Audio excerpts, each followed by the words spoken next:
The first phase of unlocking India will come into effect from the 8th of June, and a cautious reopening is what India looks forward to from tomorrow.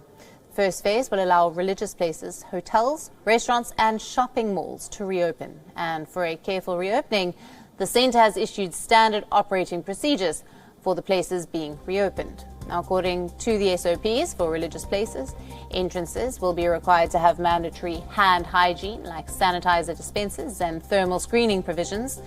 Only asymptomatic persons shall be allowed on the premises, allowed entry only if they are using face masks and coverings, and the staggering of visitors is also to be done if possible. Shoes and footwear are to be preferably taken off inside their own vehicles. Specific markings may be made with sufficient distance to manage the queue and ensure social distancing on the premises, and preferably separate entry and exits for visitors shall be organised. Touching of statues, idols, holy books, etc. is not to be allowed. Common prayer mats should be avoided, and devotees should bring their own prayer mats or a piece of cloth which they must then take back with them. No physical offerings like prasad, distribution or a sprinkling of holy water, etc. is to be allowed inside the religious places. For hotels, starting operations outside containment zones from tomorrow, standard operating procedures for the hotels say adequate manpower shall be deployed by hotel management for ensuring social distancing norms. All employees who are at high risk, that is, older employees, pregnant employees and employees who have underlying medical conditions, to take extra precautions, and they should preferably not be exposed to any frontline work requiring direct contact with the public. While large gatherings, congregations still remain prohibited.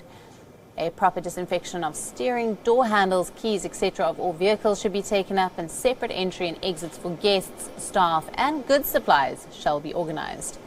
Maintaining number of people in the elevators shall be restricted, and duly maintaining social distancing norms. The use of escalators with one person on alternative steps is encouraged.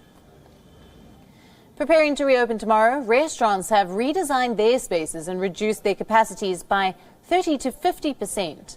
Restaurants are reducing the number of tables and placing them farther apart, as per the guidelines. Dine-ins in both restaurants and food courts in malls will be permitted with 50% of seating capacity. Takeaways should be encouraged instead of dine-in. Disposable menus are advised to be used, and encourage the use of disposable paper napkins instead of cloth napkins. Contactless mode of ordering is to be encouraged, and a digital mode of payment is also to be encouraged. Cleaning and regular disinfection of frequently touched surfaces. But even as Asia's third largest economy begins its first phase of unwinding the stay-at-home restrictions, India's burgeoning coronavirus cases have surpassed Spain's tally, and it is now ranked 5th in the number of infections, according to Johns Hopkins University. While social distancing will be India's biggest post-lockdown challenge, what remains to be seen is whether this shift in strategy by India will bring a turnaround and flatten the curve.